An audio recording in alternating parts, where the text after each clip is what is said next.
When did you first hear about raw feeding? That was in the mid-90s, so 95, 96. And I thought, really? You know, that's never going to catch on. Literally, yeah, you can quote me on that. One of the fundamental parts of homeopathy is to avoid obstacles to cure. And it suddenly struck me, very soon after I kind of dismissed the raw food thing, because we were feeding kibble at the practice and that was okay, and we were moving people onto a better kibble and that was okay.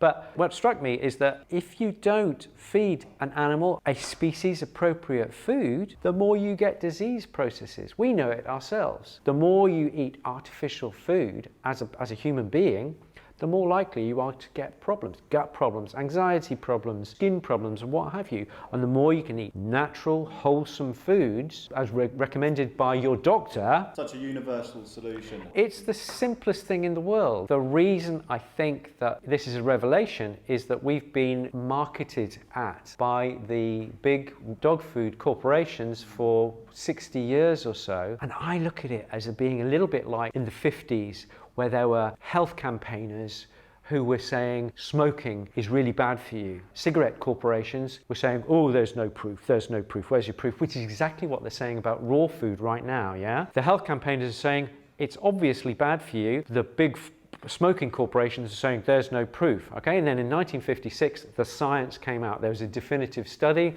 linking the more you smoke, the more likely you are to get lung cancer. But the interesting thing is that from that time, it probably took another 40 or 50 years until there was significant change in advertising, in sales, smoking in pubs and clubs and what have you. The corporations are all over canine nutrition. Yeah. We need to take back that power and responsibly and with great education start feeding our dogs in the best way possible, which is raw food and fresh food feeding.